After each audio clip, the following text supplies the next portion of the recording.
요한복음 강의 33번째 시간으로 생수의 강 예수 그리스도라는 제목으로 하나님 말씀 전하겠습니다. 본문의 내용은 초막절 명절 끝날에 예수님께서 외치신 말씀입니다. 예수님의 말씀은 두 절밖에는 되지 않지만 그 내용이 담고 있는 의미는 상당히 깊습니다. 그래서 제가 조금 걱정되는 것은 이제 교회 처음 나오신 분들에게 오늘 설교가 조금 어렵게 느껴질지 않을까 하는 것입니다. 그래도 집중해서 들으시기를 부탁드립니다. 인간이 살아가면서 가장 중요한 것이 무엇일까를 생각해 봅니다. 의식주가 가장 기본일 것입니다. 그 중에서도 중요한 것은 먹을 것입니다. 집이나 옷은 없어도 살지만 먹지 않으면 죽습니다. 먹을 것 중에서도 가장 중요한 것이 무엇일까요? 그것은 물입니다. 밥은 굶어도 살지만 물은 먹지 못하면 죽게 됩니다. 그래서 하나님께서 지구를 창조하실 때도 넉넉하게 70%의 그 물이 존재하는 것이죠.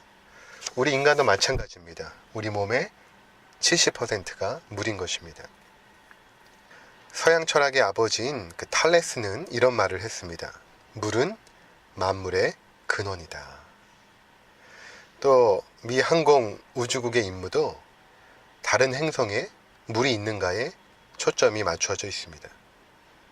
인간의 문명도 역사적으로 보면 강과 물을 중심으로 번성해 왔습니다.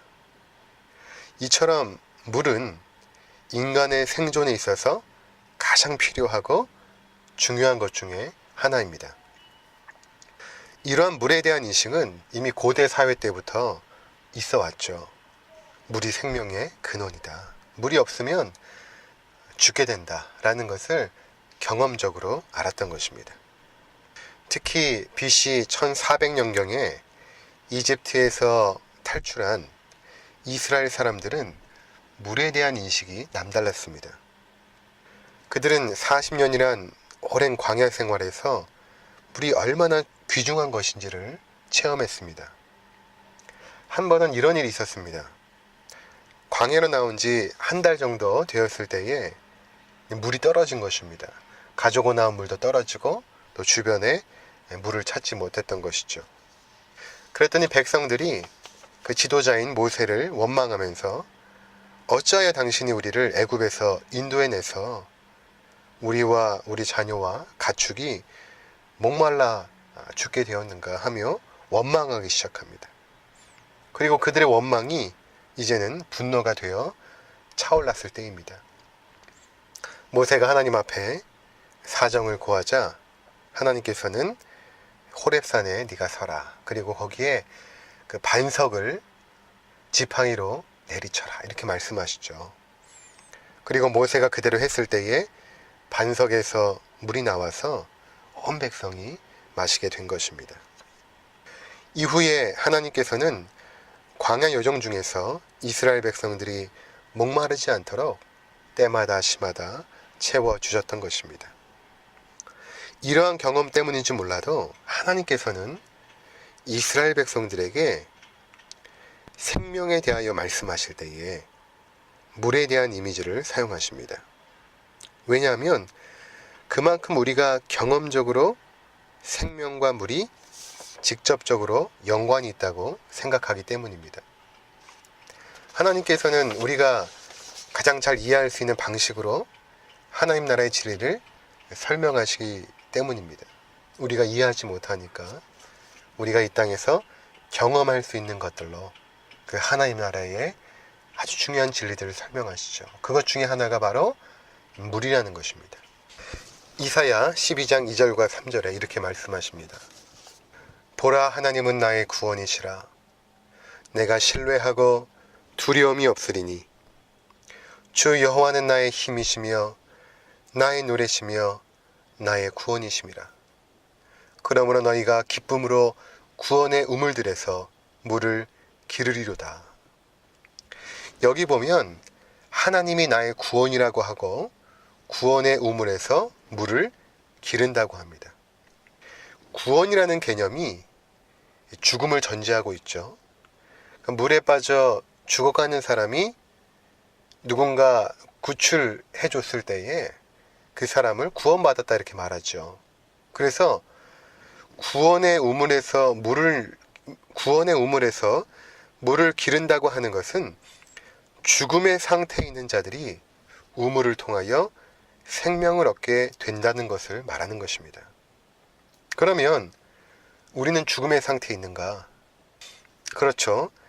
제가 자주 말씀드리지만 죽음이라는 것은 하나님으로부터 분리를 의미합니다.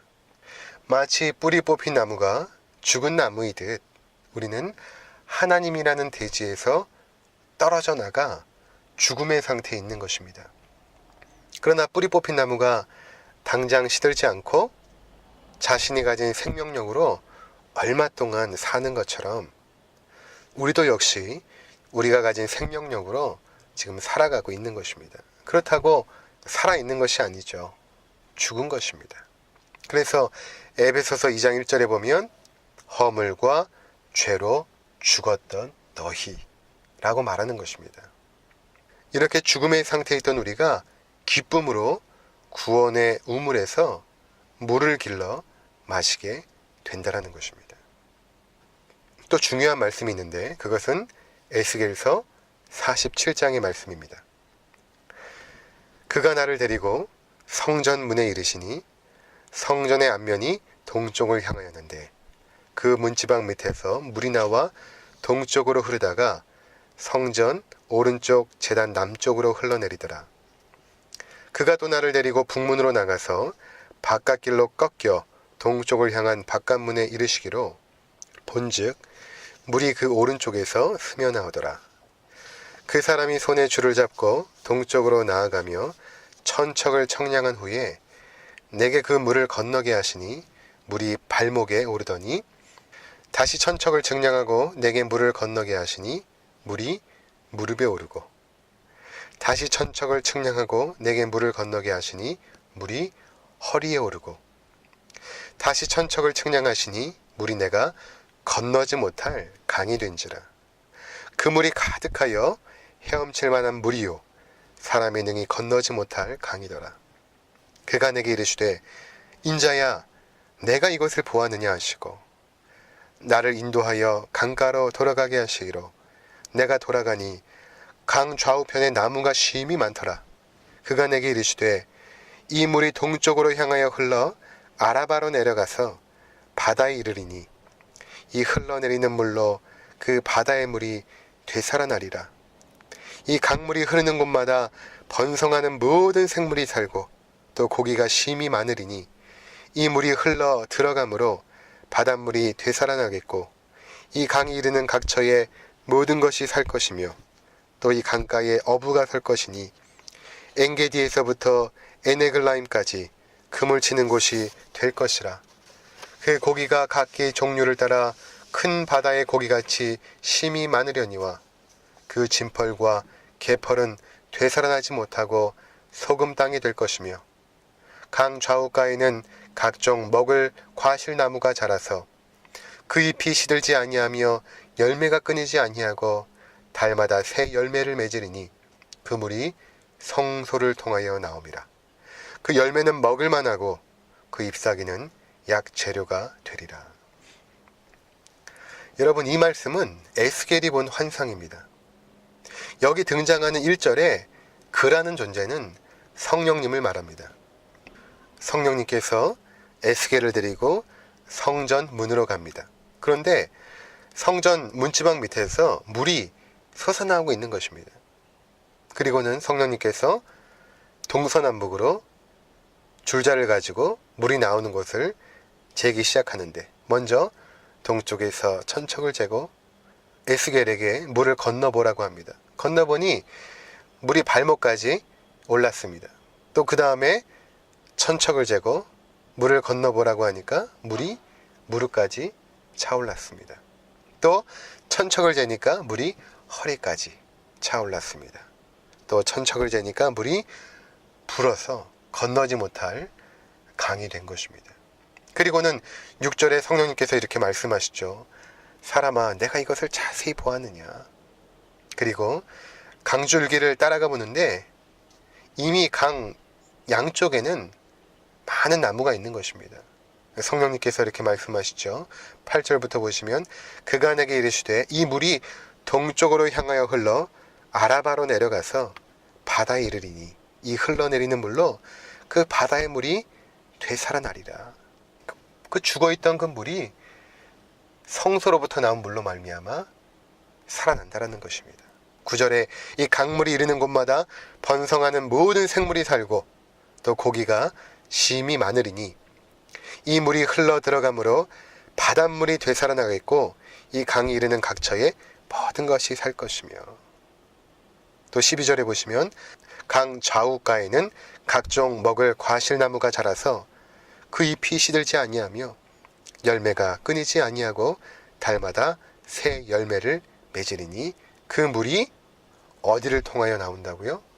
성소를 통하여 나옵니다. 이렇게 말씀하십니다. 성전에 들어가면 뜰을 지나 성소가 나옵니다. 그런데 아까 성령님께서 줄자를 가지고 천척을 몇 번 쟀습니까? 4번입니다. 즉 정사각형입니다. 그런데 성소는 정사각형이 아닙니다.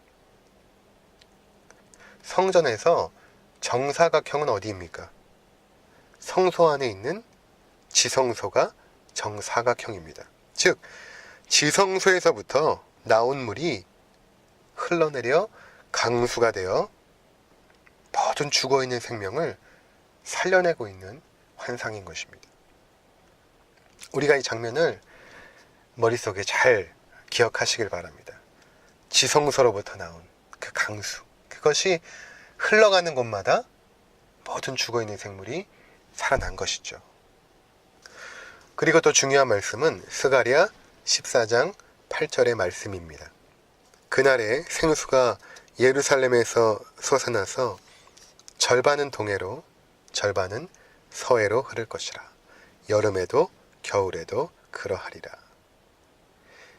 여기서 그날이라는 것은 스가랴 14장 1절에 보면 여호와의 날이라고 말하고 있고 이것은 하나님의 구원의 날을 의미하는 것입니다. 하나님께서 사망의 권세 아래 놓여있는 자들을 구원하는 날, 그날 생수가 예루살렘에서 솟아난다는 것입니다. 이 생수가 바로 생명을 주는 구원의 물인 것입니다. 자, 이러한 구약의 말씀들이 예수님 당시에 이스라엘 사람들의 머릿속에는 하나의 이미지로 또는 그림으로 남아 있었습니다. 그래서 이들이 초막절 명절을 보내면서 행했던 의식 중에 하나가 무엇이었는가 하면 물의 의식이었습니다. 초막절은 이스라엘의 3대 명절 중에 하나라고 말씀드렸습니다. 그래서 20세 이상의 남자들은 이날에 반드시 예루살렘에 올라와서 이 명절을 지키게 됩니다. 초막을 짓고 7일 동안 생활하면서 하나님께서 광야에서 이스라엘 민족과 함께 하셨던 것을 기념하는 날입니다. 뿐만 아니라 초막절은 가을에 있거든요. 그래서 추수의 기쁨을 즐기는 절기이기도 했습니다. 7일 동안 지키게 되는데 8일째도 성회로 모여 지키게 됩니다. 특별히 첫날과 8일째는 안식하면서 성회로 모이게 되는데 성회 때는 희생 제물을 드리고 기도를 하고 또 희생 제물을 먹게 되죠. 그리고 오후가 되면 이제 물의 의식이 진행되는 것입니다. 이때 제사장들이 세 그룹으로 분리되어서 의식을 치르게 되는데 제사장은 총 24명 아닙니까? 그래서 8명이 한 조가 되어서 한 팀은 성전에서 희생 제사를 드리고 또 한 팀은 성전 주변에서 버들가지를 흔들면서 행진하는 퍼레이드를 합니다. 한 발 한 발 디딜 때마다 버들나무 가지를 흔들면서 바람 소리를 내었던 것이죠. 그리고 한 팀이 물의 의식을 치르게 되는데 실로암 못에 가서 물을 길러서 성전으로 올라와 제단에 있는 은그릇에 붓는 것입니다. 이것은 하나의 기우제로서 다음 해에 비가 올 것을 기대했던 것입니다. 자, 이때의 모습을 머릿속에 그려보시기 바랍니다. 성전을 중심으로 제단에는 제물이 드려지고 있습니다. 그리고 제단 앞 은잔에는 실로암에서부터 가져온 물이 계속해서 부어지고 있습니다. 이때 사람들은 노래를 부르는데 시편 120편에서부터 134편의 그 할렐루야로 시작되는 그 시편 찬송을 부르게 됩니다. 그리고 제사장 2명이 성전 계단 위에서 나팔을 불고 그곳에 모인 사람들은 춤을 추고 노래를 부르면서 이 축제를 즐기는 것입니다. 한쪽에서는 버들가지 흔드는 소리가 휘휘 들리고 실로암에서 길러온 물이 성전 앞에 부어지면서 마치 에스겔의 환상처럼 성소에서부터 물이 흘러내리고 있는 것입니다. 자, 이러한 분위기 속에서 예수님이 등장하십니다. 그리고는 이렇게 외치십니다. 37절에 보시면 누구든지 목마르거든 내게로 와서 마시라. 나를 믿는 자는 성경의 이름과 같이 그 배에서 생수의 강이 흘러나오리라 하시니. 예수님은 초막절 축제가 최고조로 달한 큰 날 8일째 성회입니다. 성전 앞에서 이렇게 외치셨던 것입니다. 그렇다면 이 예수님의 외침이 의미하는 것이 무엇일까요? 먼저는 이 37절과 이 39절을 해석하는 두 개의 해석이 있습니다. 첫 번째는 우리가 일반적으로 해석하는 것처럼 누구든지 목마르거든 내게로 와서 마시라. 나를 믿는 자는 성경의 이름과 같이 그 배에서 생수의 강이 흘러나오리라. 그래서 그 배에서 생수의 강이 흘러나온다 할 때 그 배라는 것은 예수님을 믿는 자들, 그 예수님을 믿는 자들의 배에서 생수의 강이 흘러나온다라는 견해가 첫 번째 견해이죠. 그리고 우리도 그렇게 알고 있습니다. 그런데 두 번째 견해는 구두점이 38절에 나를 믿는 자 앞에 찍히는 것입니다. 그러면 어떻게 해석이 되냐 하면 누구든지 목마르거든 내게로 와라. 그리고 38절과 37절에 마시라가 연결되어서 나를 믿는 자는 마시라.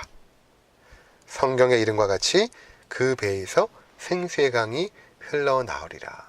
이렇게 해석이 되는 것입니다. 이렇게 되면 그 배라는 것이 누구의 배가 되냐면 예수님의 배가 되는 것입니다.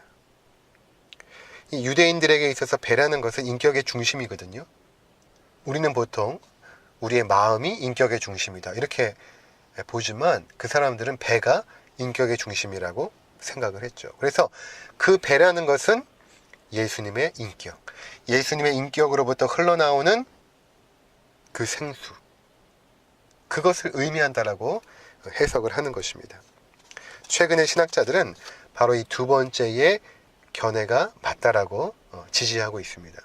왜냐하면 우리가 지금까지 살펴본 것처럼 구약의 모든 내용들은 성소에서 흘러나온, 특별히 지성소에서 흘러나오는 그 생수에 주목하고 있지 않습니까? 근데 지성소가 무엇인가? 그것은 예수 그리스도인 것입니다. 요한계시록 21장을 보시면 요한이 이러한 환상을 봅니다. 새하늘과 새 땅의 환상을 보는데 하늘로부터 새 예루살렘이 이 땅에 내려오는 것입니다. 그런데 요한의 관심은 무엇인가 하면 예루살렘 성 안에 있는 성전이었습니다. 성전이 과연 어디에 있는가? 그것을 이제 찾기 시작하죠. 그런데 중요한 기록이 있죠. 요한이 그렇게 찾아다녔는데 22절에 이렇게 기록하고 있습니다. 성 안에서 내가 성전을 보지 못하였으니. 요한계시록 21장 22절입니다. 성 안에서 내가 성전을 보지 못하였으니 이는 주 하나님 곧 전능하신 이와 및 어린 양이 그 성전이심이라. 여러분, 특별히 21장에 보면 16절에 이 땅에 내려온 새 예루살렘이 네모가 반듯하다고 말합니다. 정사각형인 것입니다. 여러분, 정사각형이라는 것은 예루살렘 성 자체가 지성소라는 것입니다. 그리고 그 지성소가 바로 예수 그리스도라는 것입니다. 따라서 내 배에서 생수의 강이 흘러난다는 것은 예수가 바로 생명을 주는 생명의 근원이라는 의미인 것입니다. 초막절에 사람들이 장막을 지어놓고 광야 생활을 기념했습니다. 이스라엘 백성들이 초막을 지어 생활을 할 때에 또 하나의 초막이 있었는데 그것은 하나님이 임재하시는 초막, 그것을 성막이라고 불렀습니다. 그리고 이 성막이 나중에 하나의 건물로서 성전이 됩니다. 그것은 하나님의 임재의 상징이었습니다. 그런데 이 초막절에 하나님의 임재가 실제로 등장하신 것입니다. 그래서 요한복음 1장 14절에 보면 말씀이 육신이 되어 우리 가운데 거하심에 우리가 그 영광을 보니 아버지의 독생자의 영광이요 은혜와 진리가 충만하더라. 여기서 거하다라는 그 원어의 의미가 무엇인가를 보면 장막을 치다라는 의미입니다. 말씀이 육신이 되어 우리 가운데 장막을 치셨다라는 것입니다. 그러니까 구약의 성막으로서 그의 백성들과 함께 하셨던 하나님이 이제 예수 그리스도로 이 땅에 임하신 것입니다. 그래서 요한계시록 21장에 가보면 새 예루살렘이 하늘로부터 내려올 때에 큰 음성이 나는데 그 음성이 이러한 음성입니다. 계시록 21장 3절을 제가 읽어보면 내가 들으니 보좌에서 큰 음성이 나서 이르되 보라 하나님의 장막이 사람들과 함께 있음에 하나님이 그들과 함께 계시리니 그들은 하나님의 백성이 되고 하나님은 친히 그들과 함께 계셔서. 여러분, 하나님의 장막이 누구입니까? 바로 예수 그리스도인 것입니다. 그분이 하나님이십니다. 그 하나님이 우리와 함께 거하신 것입니다. 그래서 그분을 믿게 되면 예수의 배에서 나온 그 생수가 우리의 죽은 생명을 살려내는 것입니다. 에스겔의 환상처럼 성수에서 흘러나온 물이 죽어있는 생명을 살려내듯 예수를 우리의 구원자 하나님으로 믿을 때에 우리가 생명을 얻게 된다는 것입니다. 여러분, 그래서 사도 바울은 모세가 호렙산에서 친 그 반석, 그 반석이 무엇인가라고 했을 때 그것이 바로 예수 그리스도다, 이렇게 말했던 것입니다. 그러니까 구약의 이스라엘 백성들은 그 반석에서 내려온 그 물로 생명을 얻었죠. 그것은 예수 그리스도를 통하여 얻게 될 그 생명을 이미 모형하고 상징하고 있었던 것입니다. 에스겔의 지성소로부터 나온 그 생수, 모든 만물을 살려내는 그 생수, 예수 그리스도라는 것입니다.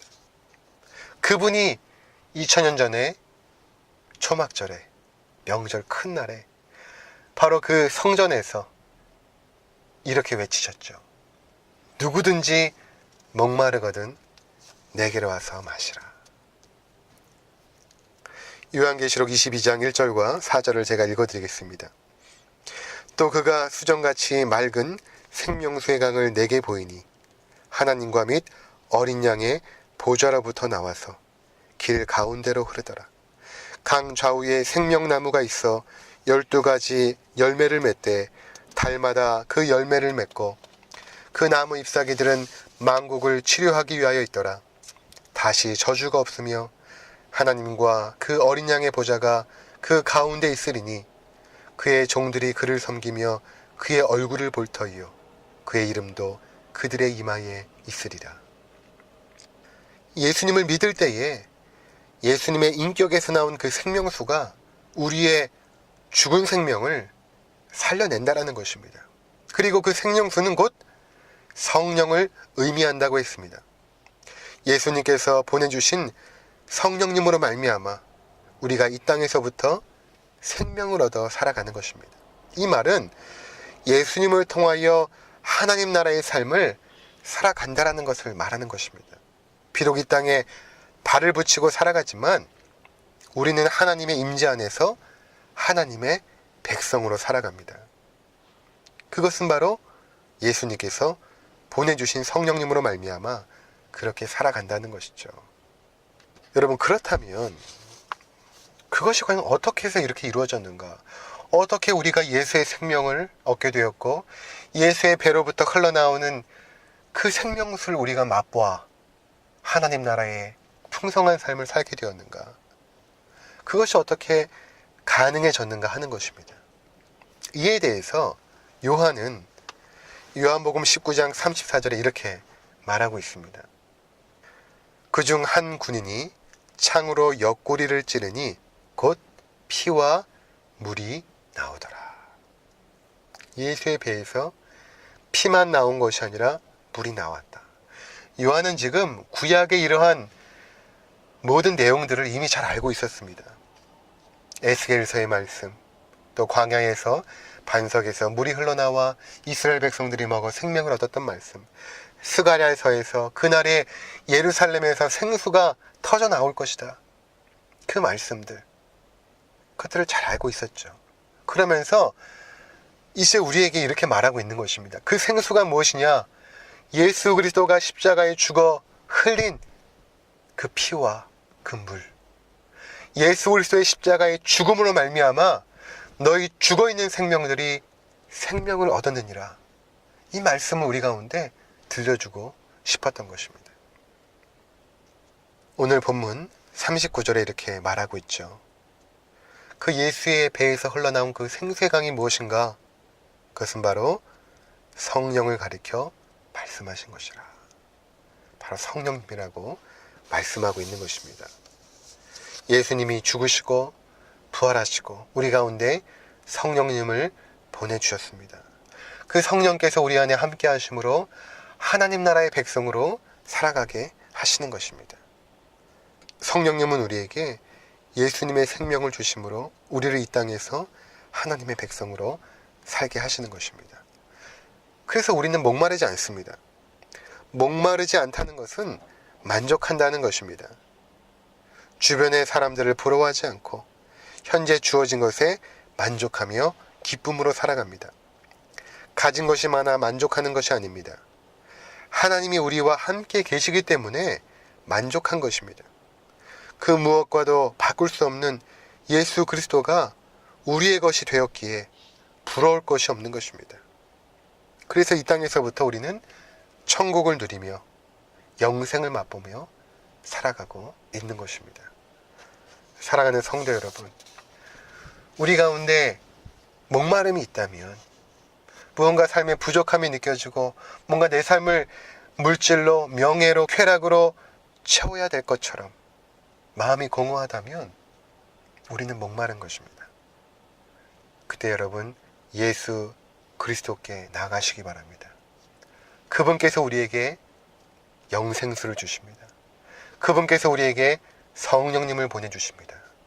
그 성령님이 우리와 함께 있을 때에 우리 삶은 풍성한 삶으로, 만족한 삶으로, 다른 사람 볼 때는 누추하고 가난하고 병들고 그런 삶일지 몰라도 다윗이 시편 23편에 고백한 것처럼 여호와가 나의 목자시니 내게 부족함이 없으리로다 라는 고백을 우리는 날마다 할 수 있다는 것입니다. 이러한 축복 가운데 거하시는 우리 사랑하는 모든 성도님들 되시기를 주의 이름으로